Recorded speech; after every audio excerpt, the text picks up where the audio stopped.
अस्सलाम वालेकुम नाजरीन, एक नए व्लॉग के साथ आपकी खिदमत में हाजिर हैं। मेरे साथ मौजूद हैं सोहेल रशीद, सीनियर जर्नलिस्ट हैं। नाजरीन, आप देख रहे होंगे कि इस वक्त रात के इस पैर हम मौजूद हैं सुप्रीम कोर्ट ऑफ पाकिस्तान में, जहां पर आज एक तवील समाअत हुई है उस सदारती रेफरेंस पर जिसमें 2011 के अंदर 12 के अंदर उस वक्त के सदर आसिफ अली जरदारी ने साबिक वज़ीर आज़म जुल्फ़िकार अली भुट्टो की जो फांसी का फ़ैसला है उसको कलअदम करार देने का कहा था, और ये कहा था कि वो अदालती कत्ल था, और अदालत को ये कहा है कि वो करार दे कि ये अदालती कत्ल है। चीफ जस्टिस काजी फायज़ ईसा की सरबराही में 9 रुकनी लार्जर बेंच मुसलसल इस रेफरेंस पर समाअत कर रहा है, और आज की जो समाअत हुई है हैरान कुन तौर पर काफ़ी तवील हुई है। 2-3 वक्फ़े भी हुए हैं, 10-10 मिनट के भी वक्फ़े हुए हैं, आधा घंटा भी वक्फ़ा हुआ है।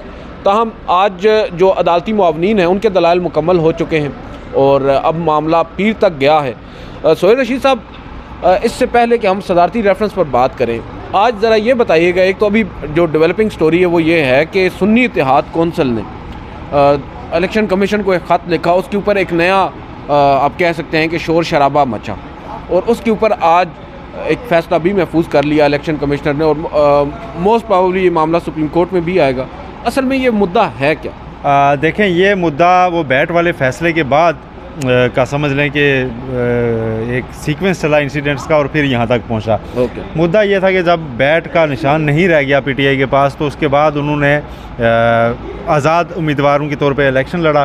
फिर उन्होंने पार्लियामेंट में अगर जाना था, असम्बलीज़ में जाना था और मखसूस नशिस्तों के लिए अप्लाई करना था, तो उन्हें किसी जमात में शामिल होना था। उन सारों ने इताअत किया सुन्नी इत्तेहाद कौंसिल से। ये अब नॉन फैक्ट्स हैं, और सुन्नी इत्तेहाद कौंसिल को अब उनकी सीटें मिलेंगी या नहीं मिलेंगी, मखसूस नशिस्तें जो होती हैं, ये एक बड़ा क्वेश्चन है, और इस पर अब फैसला महफूज हो चुका है इलेक्शन कमीशन में। तो इस दौरान एक ख़त सामने आया कि सुन्नी इत्तेहाद कौंसिल के जो सरबराह हैं साहबजादा हामिद साहब, उन्होंने इलेक्शन कमीशन को लिखा है जी कि हमारी तो कोई टिकट पे कोई लड़े ही नहीं है, इसलिए हमारे पास फहरिस्त नहीं है। उसको ये बताया गया कि ये उन्होंने मखसूस नशिस्तों से विड्रा कर लिया है, और ऐसे भी दिया गया जी कि इन्होंने इमरान खान की पीठ में छुरा गोंद दिया। खबरें तो यही चल रही है कि सुन्नी इत्तेहाद कौंसिल ने पीटीआई के हाथ कर दिया उनके साथ। ऐसा नहीं है। वो इलेक्शन कमीशन ने सारी जमातों से पूछ रखा था कि आपने कानून के मुताबिक 5% टिकट्स जो हैं ख़वातीन को देने थे, उसकी फहरिस्त दें कि आपने किस को दिए हैं। तो सुन्नी इत्तेहाद कौंसिल ने कहा कि हमारी पार्टी के टिकट पे कोई बंदा इलेक्शन लड़ा ही नहीं मुल्क से, लिहाजा इस तरह की कोई लिस्ट नहीं है, हम वो इसलिए सबमिट नहीं करवा रहे। इस पर अब रिपोर्टेडली चीफ इलेक्शन कमिश्नर ने भी आधी इन्फॉर्मेशन पे दौरान समाअत कह दिया जी कि वो तो देखें सुन्नी इत्तेहाद कौंसिल कह रही है हमारे पास कोई लिस्ट नहीं है। ये अलग मैटर है भाई, वो अलग मैटर है। ये थोड़ा सा हमारे नाजरीन के लिए समझा दीजिएगा। बेशक आप की दानिश में ये एक अलग मैटर है, मगर मामला तो मखसूस नशिस्तों का, और मखसूस नशिस्तें उसी सियासी जमात को मिलेंगी। तो कैसे अब पाकिस्तान तहरीक इंसाफ क्लेम करेगी सुन्नी इत्तेहाद कौंसिल के ज़रिए उनको मखसूस? एक जमात जिसको मिला हो, इंतखाबी निशान मिला हुआ हो, इलेक्शन कमीशन में रजिस्टर्ड हो, उसको इलेक्शन जीतने के बाद कोई भी लोग ज्वाइन कर सकते हैं, और इस पे कोई बहस भी बाकी नहीं है कि आप पार्लियामेंट में उनकी नुमाइंदगी एज सुन्नी इत्तेहाद कौंसिल होनी है। ठीक है। वो असम्बलियों में, पंजाब असम्बली में वो इसी के नाम से अपोजिशन लीडर बन चुके हैं, और सारा मामला आगे चल निकला है। तो वो सुन्नी इत्तेहाद कौंसिल तो ज्वाइन कर सकते हैं, और एज सुन्नी इत्तेहाद कौंसिल वो पार्लियामेंट में एंटर हो सकते हैं। इस पे बहस बाकी नहीं रह गई हुई। अब मखसूस नशिस्तें उनको अब मिलनी है, यानी क्योंकि इसकी फहरिस्त पहले जमा करवानी होती है कि हमारी जी तरजीही फहरिस्त यही है। उस वक्त सुन्नी इत्तेहाद कौंसिल से पीटीआई का कोई इस तरह का इलाक नहीं था कि हम आपसे लड़ेंगे, क्योंकि इन्होंने एज पीटीआई के हमायत याफ्ता आज़ाद उम्मीदवार के तौर पर इलेक्शन लड़ा है। अब ये सुन्नी इत्तेहाद कौंसिल में शामिल हुए हैं, तो ये कहते हैं कि वसी तार मफाद में आइन के तहत हमारे हकूक़ यकीनी बनाते हुए आप हमें हमारी मखसूस नशिस्तें दें। बिल्कुल। जबकि दीगर जो जमातें हैं, नून लीग, पीपल्स पार्टी वगैरह, वो ये कह रही हैं कि चूँकि सुन्नी इत्तेहाद कौंसिल ने पहले से कोई चीज़ नहीं दी हुई थी, तो ये तो इस तरह की कोई जमात नहीं थी, लिहाजा जो बची हुई मखसूस नशिस्तें हैं वो भी हमारे ऊपर बराबर तकसीम कर दी जाएँ, क्योंकि ये लेट हैं। ये है एक मुद्दा। वैसे आपने बड़ा मज़े का जुमला बोला है कि बकिया नशिस्तें भी हमें तकसीम कर दें जैसे पहले की तकसीम की गई। वो तो अब एमक्यूएम की मज़े की ऑडियोज़ आ रही हैं। हाँ। अब इनको किधर छोड़ेंगे, और उनको वो तस्लीम भी कर रहे हैं। कल बहस चल रही थी कि मुस्तफ़ा कमाल साहब की ऑडियो जो है वो जो लीक हुई है वो असलाइया नहीं, वो मुस्कुराते हैं। उन्होंने एक वीडियो पैगाम जारी किया कि सबसे पहले तो मैं तस्दीक करता हूँ पूरी खुशी से कि वो मेरी ऑडियो है और यही गुफ्तगू हुई है। और फिर उन्होंने उसको मज़ीद फैलाया। उन्होंने कहा जी ये तो नॉन फैक्ट्स हैं कि हमारा मिनट वो नहीं मानते, हम उनका नहीं मानते, तो नून लीग के भाइयों ने भी हमें ये बता दिया है। उसके बाद अब कामरान टेस्तूरी साहब की ऑडियो आ चुकी है, वो कह रहे हैं जनाब के 200% भी जाली मैंडेट वाले यहाँ लोग फिर रहे हैं। वो पता नहीं अब नून लीग को उन्होंने कहा या पीपल्स पार्टी को कहा। तो अब ये वो जो होता है ना गुत्थम गुत्था तो हो रहे हैं वो तो चलें एक अलग एस्पेक्ट है स्टोरी का। लेकिन अब बड़ा अहम मरहला जो है ना शुरू होने वाला है। मुझे लगता है कि इलेक्शन कमीशन से ये मामला सुप्रीम कोर्ट आएगा ही आएगा, मखसूस नशिस्तों वाला। ओके, यहाँ पे दोबारा खुलेगा कि जनाब बैठ लिया गया था, उसके बाद हम हुकूमत एज पार्टी नहीं बना सकते थे। मतलब आपकी बार फिर काजी का बल्ला चलेगा? हाँ, काजी का फिर बल्ला चलेगा, बल्ला जो है ना दोबारा इधर गूंज आएगी और कहा जाएगा जी कि आपने तो बल्ला ले लिया था, तो हम बेनिशान थे, तो हमने सुन्नी इत्तेहाद कौंसिल ज्वाइन कर लिया है, अब हमें मखसूस नशिस्तें दिलाएं ताकि हम पार्लियामेंट में अपना रोल अदा करें। लेकिन यहाँ पे जैसे कि बाई बुक देखा जाता है कि आपने पूरा प्रोसीजर फॉलो किया या नहीं, तो उस पर फिर देखना है कि सुन्नी इत्तेहाद कौंसिल के नाम पे पीटीआई अपनी मखसूस नशिस्तें क्लेम कर सकती है या नहीं। लेकिन तीसरा जो पहलू है ना, जो मैं कह रहा हूँ, इस वक्त मखसूस नशिस्तें तहरीक इंसाफ को मिलें या ना मिलें, इम्पैक्ट कोई नहीं पड़ने वाला। अच्छा, केपी में ही उन्होंने हुकूमत बनानी थी, बना चुके हैं। मखसूस नशिस्तें लेके भी पंजाब में और विफाक में वो हुकूमत नहीं बना सकते, और ना मिलें तो भी वो उनका शोर जो है उन्होंने डाल ही रखना है, वो डाला भी हुआ है। उन्होंने पीटीआई ये समझ रही है कि इस इलेक्शन में हमारे हाथ सिर्फ बयानिया है कि जी पब्लिक हमारे साथ है, इन दोनों के साथ नहीं है, और ये मॉरली डाउन है, और हमने इसको ना प्ले करे रखना है, और आगे जब भी इलेक्शन हो तो उसमें ताकि हम विक्टोरियस सामने आए। इसका इदराक बिलावल भुट्टो जरदारी को भी है। कल इसी जगह जहाँ हम खड़े हैं उन्होंने खड़े होकर टाक की, और उनकी पूरी गुफ्तगू अगर कोई भी सुने तो उसका निचोड़ ये निकलता है कि वो जो कर रहे हैं वो दिल से नहीं चाह रहे। उन्होंने 2-3 बार तकरीबन शिकवा किया है कि अभी मैंने शहबाज शरीफ को वोट दिया नहीं है, और सुन्नी इत्तेहाद कौंसिल या पीटीआई मुझे कन्विंस तक नहीं कर रही कि भाई उसे ना दो, हमारे साथ आ जाओ। तो वो कहते हैं जी उन्होंने तो मरीम नवाज़ को भी बिला मुकाबला वज़ीर आला मुंतखब करवा दिया, और मुझे लगता है वो शहबाज शरीफ को भी बिला मुकाबला मुंतखब करवाना चाहते हैं। बिलावल भुट्टो ने ये कहा है। आपका क्या ख्याल है, ये बिलावल भुट्टो का जो पॉइंट है वैलिड है? बिलावल भुट्टो देखें, पीपल्स पार्टी के लोग कह तो रहे हैं ना कि इलेक्शन के बाद हमने रब्ता किया था पीटीआई से, वो नहीं माने। खुर्शीद शाह ऑन रिकॉर्ड कह चुके हैं कि हमारी ये कोशिश थी। बिलावल ने जिस रात ये हुकूमत बनाने का शहबाज शरीफ के साथ और नून लीग के साथ इनका तय पाया, तब की टॉक भी उन्होंने आगाज़ इससे किया था कि सुन्नी इत्तेहाद कौंसिल नाम की, जो पहले वो नाम भूल गए, फिर उनसे पूछा, फिर उन्होंने कहा जो सुन्नी इत्तेहाद कौंसिल की जमात है वो अब हुकूमत नहीं बना पा रही, जिनका मैंडेट ज़्यादा है, ये उन्होंने तब भी माना। वो हुकूमत नहीं बना पा रही, तो हम एक सेटअप में एंटर हो रहे हैं और हम इनके साथ मिलके ये मामला चला रहे हैं और हम आगे जा रहे हैं। ये मामला अब वो हुकूमत में वोट दे रहे हैं शहबाज शरीफ को, साथ नहीं बैठ रहे, तो ये तो पीपल्स पार्टी को भी पता है। अब इस सारी सूरत हाल में पीटीआई भरपूर किस्म का चेज़ा ले रही है। वो कहती है जी कि ठीक है बनाओ, तुसी हुकूमत चलाओ, हम भी इधर ये देखते हैं, तो हम सुन्नी इत्तेहाद कौंसिल बन के आपके ऊपर नाफज रहेंगे। लेकिन अब मखसूस नशिस्तें एक मामले पे मैटर करती हैं, वो है सेनेट के इलेक्शन में। सेनेट के इलेक्शन में 2 से 3 सीटें जो है ना वो बढ़ सकती हैं पीटीआई की, अगर उनको मखसूस नशिस्तें मिल जाती हैं, और 2-3 सीटें जो है ना सेनेट में बड़ा मैटर करती हैं। आगे वो चेयरमैन का इलेक्शन भी होना है, सारे मामलात आने हैं, तो इस पे सारी अब नज़र है। लेकिन कुल मिला के अगर बात करें तो फ़िलहाल सारी पार्टियों का फोकस बशमूल पीटीआई ये हो चुका है। अगर वो मखसूस नशिस्तें ले रहे हैं तो इट मीन्स कि वो पार्लिमानी सियासत करने जा रहे हैं आगे कुछ अरसे के लिए। उनका फोकस है कि हम पार्लियामेंट में दोनों ऐवानों में जाके मजबूत हों, और उसके लिए वो लड़ाई लड़ने सुप्रीम कोर्ट तक लाजमी आएंगे, और यहाँ दोबारा बातें खुलेंगी कि जी ये कॉन्सिक्वेंसेस थे, इसलिए हम चाह रहे थे कि उस वक्त आप हमारा बैट ना छीनते, टाइम देते थे, हम दोबारा इलेक्शन करा लेते। वैसे भी हम 3 मार्च को करवा रहे हैं। तो वैसे आप मुझे एक बात बताएं कि आपकी इन योर ओपिनियन आप क्या समझते हैं कि क्या ये पिटीशन लेट से आती है सुप्रीम कोर्ट ऑफ पाकिस्तान में, चीफ जस्टिस काजी फायज़ ईसा की सरबराही में जो 3 रुकनी कमेटी है, वो क्या अपने सामने बेंच में लगाएंगे ये मुकदमा, या किसी और बेंच में लगाएंगे, या आप क्या समझते हैं कि उनको सुनना चाहिए इस केस को बल्ले के निशान वाले फैसले के बाद? देखिए मैं कौन होता हूँ, मैं कौन को केस नहीं सुनना चाहिए। आप ठीक है, और कान है केस, हाँ हम आँखें और कान है, जब उन्होंने सुना तो हम रिपोर्ट कर देंगे, नहीं सुना तो भी हम रिपोर्ट कर देंगे। मसला ये है कि देखना है कि उनकी पिटीशन में क्या है। अगर कोई आइनी सवाल आता है तो फिर तो लार्जर बेंच बनेगा, 5 रुकनी बेंच कम अज़ कम बनेगा, उसमें ये सारा मामला सामने रखा जाएगा। जजेस साहिबान खुद ही डिसाइड करते हैं कि इसमें आईनी मामला है तो लार्जर बेंच बन जाएगा। जी जी जी जी, वरना वकील को रोक भी दिया जाता है बिल्कुल कि जी नहीं वो मामला ना उठाएं, वरना वो कम बढ़ जाएगा, फिर 3 रुकनी बेंच से अब बड़ा बेंच बनाना पड़ जाएगा। तो कई बार तो उनको रोका भी जाता है कि आईनी मामले में ना जाएं। तो अब ये सारी सिचुएशन जो है, इसमें सुप्रीम कोर्ट में मामला आएगा तो सही, और मैं नहीं समझता कि काजी साहब उसको ना ही सुने। काजी साहब उसको सुने, और क्योंकि इनके पास पस मंज़र मौजूद है, बिल्कुल कि जी क्या हुआ था और उसके बाद ये बहरान पड़ा हुआ है और उनको सुनना और चाहिए। मैंडेट वाली पार्टी गवर्नमेंट नहीं बना पा रही।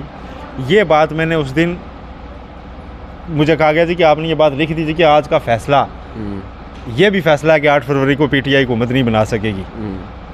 तो मुझे कहा गया जी कि आपने ना बड़ा गलत, ये तो फैसला है ही नहीं। मैंने कहा भाई ये फैसले के कॉन्सिक्वेंसेस हैं कि अब वो एज पार्टी एग्जिस्ट नहीं करते तो कैसे वो हुकूमत बनाएंगे। बिल्कुल ठीक। तो अब वो हो चुका है, अब वो नतीजा सबके सामने है। सारे मानते हैं कि ज़्यादा सीटें उनकी हैं, लेकिन चूंकि वो एज पार्टी ही नहीं है तो वो इनिशिएट भी नहीं कर सकते। वो तो पार्लियामेंट में एंटर होने के लिए किसी के मरोने में थे। बिल्कुल ऐसे। वो आप भी आप देखें उन्होंने कितना बड़ा ट्रस्ट किया है कि सुन्नी इत्तेहाद कौंसिल, जिसकी अपनी कोई सीट नहीं होती, उसको आपने पूरे उम्मीदवार दे दिए हैं। अब सुन्नी इत्तेहाद कौंसिल के सरबराह जो है ना, सुप्रीम कोर्ट के फैसलों की रोशनी में पार्टी सरबराह जो डिक्टेट करता है चीज़ें, वो डिक्टेट किया करें। किसी भी अहम लेजिस्लेशन के ऊपर आप वोट दो या ना दो, नहीं देंगे तो डिफेक्शन हो जाएगी। वो तो पूरी उन्होंने पार्टी पकड़ के हवाले कर दिया सुन्नी इत्तेहाद कौंसिल में। मतलब एक नई पार्टी खड़ी करके इमरान खान साहब ने जेल में बैठे हुए, क्योंकि फर्स्ट सेकंड टीयर उनकी लीडरशिप नो डाउट अंदर थी। तो वो एक सुन्नी इत्तेहाद कौंसिल के पास मामला चला गया, उलझा हुआ सा बहरान है। लेकिन इस बहरान से मुझे इम्कान ये लग रहा है कि अगर ये मामला सुप्रीम कोर्ट आया तो इस्तेकाम की राह निकलेगी, इस बार निकलेगी। अच्छा, हाँ इस बार निकलेगी और शायद के सारों के लिए एक हैप्पी एंडिंग टाइप चीज़ इसमें। सोहेल रशीद साहब बड़ा दावा कर रहे हैं, बल्कि दावा नहीं कर रहे, इस कह सकते हैं इम्कान का इजहार कर रहे हैं कि कुछ भी, क्योंकि हार कोई एक एक कदम पीछे जा चुका है, मैं भी आ गया हूँ ठीक है, नहीं आप ज़्यादा पीछे ना हो, हाँ, माइक यहाँ तक। हाँ हार कोई एक एक कदम पीछे जा चुका है और वो वाज़े फील हो रहा है। ठीक है, तो पीटीआई भी एक कदम पीछे है। नून लीग जो इश्तिहार छपा हुआ क्या था, काजी साहब एक कदम पीछे लेंगे? काजी साहब एक कदम पीछे तो नहीं जा सकते, अब फैसला वापस तो नहीं हो सकता बैट वाला। नहीं, अगर लेकिन इसमें भी रिलीफ दे दें तो लेकिन इसमें अगर वो कोई ऐसा पॉइंट देखें, इंटरप्रिटेशन सुप्रीम कोर्ट हमेशा कर सकती है। वो अगर कर देते हैं कि यार सर्कमस्टांसेस ऐसे हैं और ये करना कोई गलती नहीं होगी, अवामी मैंडेट की रिस्पेक्ट होगी कि अब पीटीआई आपके सामने वो पीटीआई नहीं होगी कि जो असम्बलियाँ तोड़ के भागी हुई है। अब वो पीटीआई है जो 8 फरवरी को, जिसको मंसूर अली शाह साहब कहते थे रन अवे पॉलिटिशियन। हाँ, रन अवे नहीं है। अब वो कहते हैं हम पार्लियामेंट जाना चाहते हैं, हमारे लिए रास्ता खोलें और हम हमारी जो जायज़ स्ट्रेंथ बनती है वो हमें दें और हम मुंतखब होकर आएँ। तो वो जब मांगने हैं तो मेरा ख्याल है फिर आगे सुप्रीम कोर्ट की भी टोन और होगी। काजी साहब की भी एक मानना यही है कि पार्लियामान सुप्रीम है। हाँ, तो अब जो सुप्रीम पार्लियामान के अंदर अक्सरियत है उसकी बात तो मैं कोई शेख रशीद साहब वाली या पीर पगाड़ा वाली पेशगोई तो करने का कायल नहीं हूँ, लेकिन एक बात मैं आपको बता दूँ कि ये मुल्क में ग्रैंड डायलॉग की तरफ बात बढ़ रही है और ये आपको महीने 1.5 महीने में शुरू होता नज़र आ जाएगा। सर ये मैंने भी ना 2-3 दिन कबल एक बात की थी कि मुझे भी मिसाके जमहूरियत 2.0 होता नज़र आ रहा है और अब की बार मुमकिना तौर पर इसका आगाज़ भी अडयाला जेल से होगा। और आज दिन की आपको मैं डेवलपमेंट बताऊं, मरीम नवाज़ पंजाब असम्बली में अपोजिशन लीडर के पास खुद चल के गई हैं। उनको कहा मेरे दरवाजे आप पे खुले, मैं आपसे पहले दिन भी मिलना चाह रही थी, आप लोग निकल गए थे और उन्होंने भी आगे से अच्छा रिस्पॉन्ड किया। उन्होंने कहा जी आप उस वक्त कोई जगह बता देती तो हम आ भी जाते, तो वेलकम। उन्होंने कहा मरीम नवाज़ ने जी कि मैं सिर्फ उनकी नहीं हूँ, जितनी मैं उनकी वज़ीर आला हूँ उतनी आपकी भी हूँ। नाज़रीन हम वीडियो जब देख रहे थे ना तो उसके अंदर आवाज़ बड़ी क्लियर थी। सोहेल रशीद साहब ने वहाँ पर बड़े मज़े का पॉइंट उठाया कि जो भी है देखें आपने, उन्होंने बोया का माइक भी तो बोया का माइक, मैंने कहा जी हमारे वीलाग में आवाज़ इतनी अच्छी नहीं आती, लेकिन वो अचानक से हमारा बजट थोड़ा लो है नाजरीन, इस वजह से आवाज़ से अपोजिशन लीडर के पास चल के गई और असम्बली के अंदर की रिकॉर्डिंग भी पंजाब की कभी बाज़ दफ़ा अच्छी नहीं मिल रही होती। ठीक है, खबर में चलाने के लिए तो उनकी वो अच्छी रिकॉर्डिंग हुई थी, मतलब बड़ी क्लैरिटी से आई हुई थी। ठीक है जी, तो उस पर मैंने कहा कि देखें अच्छी ऑडियो के साथ पूरी कौम को मैसेज दिया गया है कि हम अपोजिशन के साथ बातचीत करने को तैयार हैं।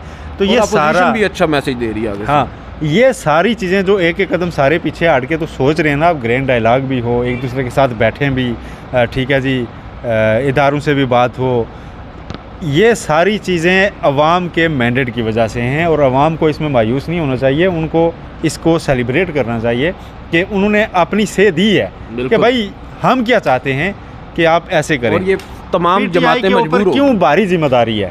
पीटीआई ये नहीं क्लेम कर सकती कि हमें ज़्यादा सीटें मिल गई तो हम ज़्यादा अकड़ के तो तुन के रखेंगे।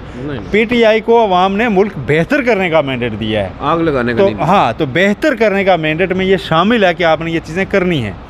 तो इसलिए मेरा ख्याल है वो भी इस पहलू से आप चीज़ों को देख रहे हैं और वो देखेंगे। आप तो अली मीन गंडापुर बड़ी सोबर गुफ्तगू कर रहे हैं। अच्छा वो कहते हैं सबसे वो कहते हैं सबसे अच्छा वज़ीर आला मैं बनूँगा। तो ये है सिचुएशन। इशारा कर दें। हाँ, बता दें ऑफिस की गाड़ी। खुद जाऊँगा। अच्छा, तो ये बीच में इस तरह की जो है ना मुदाखलतें आज दिन को भी कोर्ट में आती रही मजदूर हैं। लोग हैं हम। हाँ, तो वो हमने बता दिया कि हम खुद जाएंगे, अपना काम हम खुद कर लेते हैं। बहरहाल जी अदील सरफराज साहब, अच्छा, ये सिचुएशन है। सोहेल रशीद साहब ने जो बात की है ना ग्रैंड डायलॉग की, ये बाकायदा तौर पर बड़ी अब बात हो रही है और खुशाइन बात है। और अगर ये काम अब हो जाता है और ये एक हमें कह सकते शहबाज हैं, शरीफ की फर्स्ट स्पीच देखिएगा आप। शहबाज शरीफ की फर्स्ट स्पीच जो भी होगी एज प्राइम मिनिस्टर, इस बार वो कोई शोला बयां मुकर्रर नहीं होंगे। इस बार वो बड़ी एक वाइस सी गुफ्तगू करेंगे, लेकिन ये सारा मुल्की सिनेरियो में पहले दिन से कह रहा हूँ एक दिन में बदल सकता है। अवामी मैंडेट की रिस्पेक्ट सबसे पहले सियासतदान ने करनी होती है। बिल्कुल ठीक है, एक दूसरे के खिलाफ गेम्स खेल ली ना, ठीक है। बस अब आपको थोड़ा सा मैच्योर आज भी होना है पैरों ना। पे खड़ा तू भी नहीं मैं भी नहीं। अहमद फराद हमारे एक दोस्त हैं, उन्होंने उनका बड़ा अच्छा शेर मेरे जहन में आ रहा है, पूरा आ गया तो मैं पढ़ दूंगा। ठीक है, कि उम्र एक दूसरे के पाँव काटने में काट कर आज पैरों पर खड़ा तू भी नहीं मैं भी नहीं। क्या बात। तो ये अब पैरों पे कोई भी खड़ा नहीं है, तो अगर एक बंदे को मैंडेट दे दिया है तो मुलाकात के लिए काफ़ी लोग जाते हैं। दो अगर बड़े लीडर भी चले जाएं, ठीक है, कहा जा और रहा है जाके हाँ जो जाके इस वक्त बाहर कहें, बैठे सबसे बड़े लीडर के बारे में जाके दावे हो रहे कहें और देखिएगा उस दिन उनके ऊपर मलामत नहीं होगी, उस दिन वो हीरो होंगे। हैं। अगर ऐसा कर जाते हैं तो एक दिन वो बन्नी गाला चले गए थे नवाज शरीफ साहब 2013 में, तो बड़े दिन मुल्क की सियासत बड़ी अच्छी रही थी। पॉजिटिव, ठीक है, लेकिन बहुत से लोग हैं जो ये नहीं चाहते कि ये सब हो।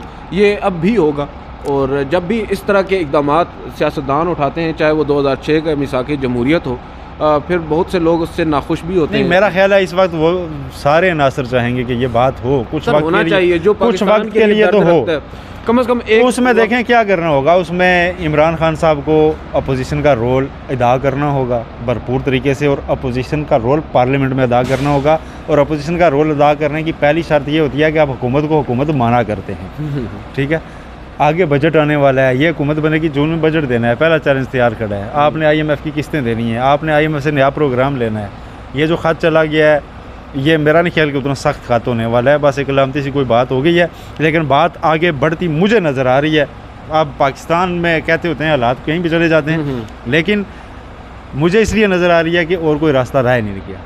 बिल्कुल, बहुत बहुत शुक्रिया सोहेल रशीद साहब। नाज़रीन, सोहेल रशीद साहब ने बड़ा ही खूबसूरती के साथ बयान किया है तमाम तर इस मामले को, और जो इस वक्त एक हिजान की सी कैफियत हमें नज़र आ रही है पाकिस्तान के अंदर, ये भी अब बेहतरी की तरफ जा सकती है। आइंदा चंद दिन काफ़ी ज़्यादा अहम है, और शहबाज शरीफ साहब की जो स्पीच होगी वो बाकायदा जो इन्होंने उसकी निशानदेही की है उसके ऊपर तमाम तर नज़रें होंगी, और उसके बाद जो बड़ी डेवलपमेंट्स होंगी उससे अब अंदाज़ा होगा कि आइंदा हमारा मुल्क किस तरफ जाएगा। हम सबको अपने पाकिस्तान के लिए दुआ करनी चाहिए और कोशिश करनी चाहिए उसकी बेहतरी के लिए। ज़ाती जो रंजिशें हैं, इख्तिलाफ़ात हैं, उनको बुलाकर मुल्की मफाद को जहन में रखना होगा। आज की इस वीडियो से इतना ही, इजाज़त दीजिए, अल्लाह हाफ़िज़।